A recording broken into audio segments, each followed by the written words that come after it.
Hey YouTube, Chris here.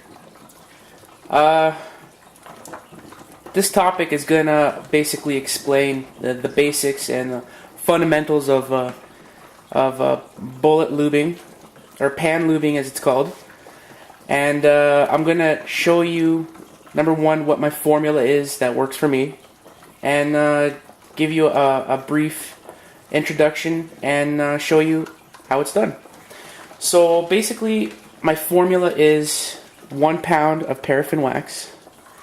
You find this at the canning aisle, at the grocery store, at the hardware store. Comes in little blocks like this. Okay? Don't use any substitutes such as candle wax. It's not the same thing. It has to be a petroleum-based product, which is what gives it its lubricating qualities. 1 pound of white petroleum jelly, which is basically Vaseline. I've already used this tub. It's empty. I always keep jars handy, like this one here. This is my reject jar.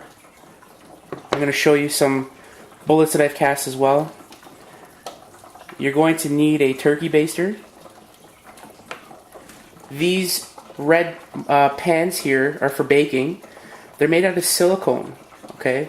So they're really flexible. This is great because once the wax sets up and hardens, you don't want to have like a steel bin or a steel tray. Makes it much more difficult. This is way easier. Once it hardens, flip it over, peel it off, and you're off to go to push the bullets out, which I'll be explaining in my next video, part 2, by the way. So what I'm lubing today is 357 Magnum bullets. These are 158 grain, and these are my 45s. These are 238 grain. Now, this is what is considered a perfect bullet or a shootable bullet. It's nice, there's no issues with it. This will fire just fine. That's 45. This is 357. Again, what's considered a perfect bullet. Now notice on this bullet, this is the lube ring right here, the lower ring, and the upper ring is the crimp ring on this particular bullet, being 357. On the 45, there's 2 lube rings. For my specific application, I don't use a crimping ring, nor do I crimp my bullets. This is what happens when you drink and cast. So note to self, no drinking while casting. This in particular case here is me just not closing the mold properly during pour. And as you can see, it left a little growth there, a little leaf. This here indicates a pour pull rather, a full pull. An incomplete pour, rather, where I guess the lead solidified over the sprue plate before it had a chance to fully fill the mold. So that's what happens when that happens. So let's go into reject. Easy enough to just remelt those and reuse. It's the beauty of lead. So now we're just going to go ahead and lube these bullets. Now, as I stated before, the 357s, only the bottom ring is for lube. So you want to fill your pan to about yay high, in between your lube ring and your crimp ring. Okay? And what I've done on this particular stove is a glass top stove. I've laid the pans out, and the reason why I have them in this configuration is because on my stove, the elements are largest at these 2 corners. And I have my stove on at its lowest setting. Okay, now why I do that is if the bullets are too cold and you go to pour the wax in your pans, sometimes the wax has a tendency to solidify before it actually gets to the rings. So if you preheat the bullets, like these ones here are nice and toasty, it'll give time for the wax to work into all the rings and give you a proper ring. I wish I had an example of what I'm talking about, but the outer edges here, some of these may not ring properly, but the center ones will because it's nice and warm. Alright? Also, when you pour the wax over the bullets, a lot of guys will try to get the wax in between the journals here, and I just go ahead and just go all over the place because with the bullets being hot, the wax literally melts off the bullets. So therefore you don't have to be as careful. Also, don't forget to try not to make such a big mess because when my wife finds out what I'm doing with the stove, she's gonna kill me. So anyways, I'm just gonna give this a little mix, a little swirl here, and I'll show you how easy this is. So again, just a brief rundown. 1 pound of petroleum jelly, 1 pound of wax, and 2 teaspoons of STP oil treatment, which I don't have with me, it's in the garage. I'm just too lazy to go get it. So STP oil treatment, 2 tablespoons, or teaspoons rather. So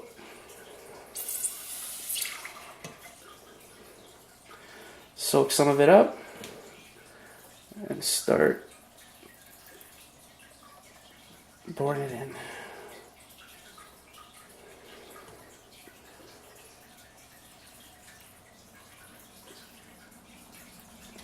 The nozzle on my turkey baster seems to be solidifying on me a little bit. Let me see if I can free it up.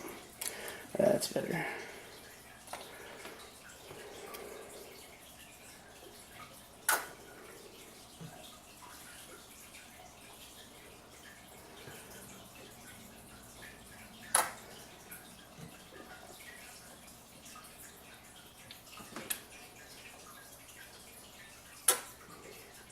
See how, I don't know if you can tell or not. I'll do a close-up on my next pan here, but the wax is not solidifying on contact, which is the way I do it. I find that to be the best way, giving the wax more time to work its way into the lubricating ring.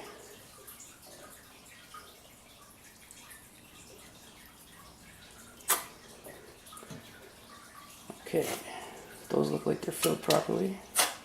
Let's do the 45s.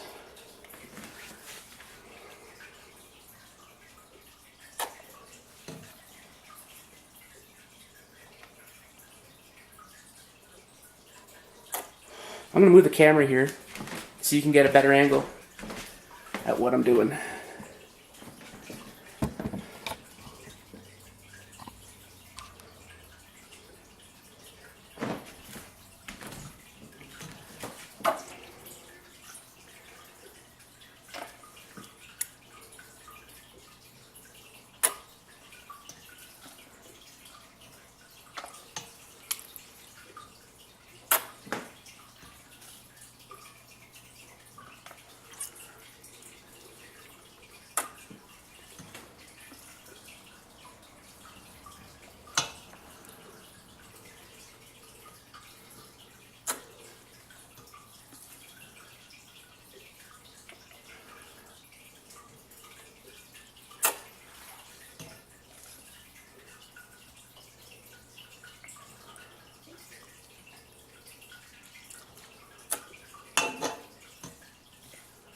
I think we're almost done here.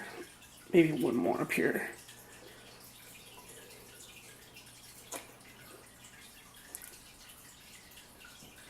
Yep, that looks good. Maybe just one more up here. Okay. So now you can see that first off, you can tell that I poured the wax everywhere. And none of the wax is solidified on the top of the bullets. See? No wax. It just runs off the bullet. So now that I got that poured, turn off the stove.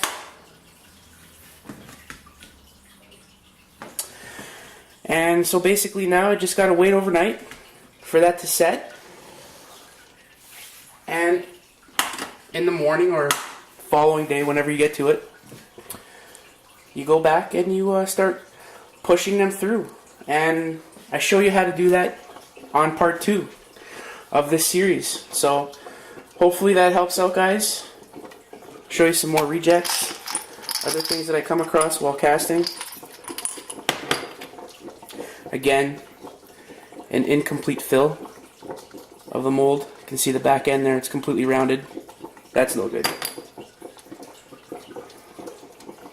Another one that I didn't squeeze the mold hard enough.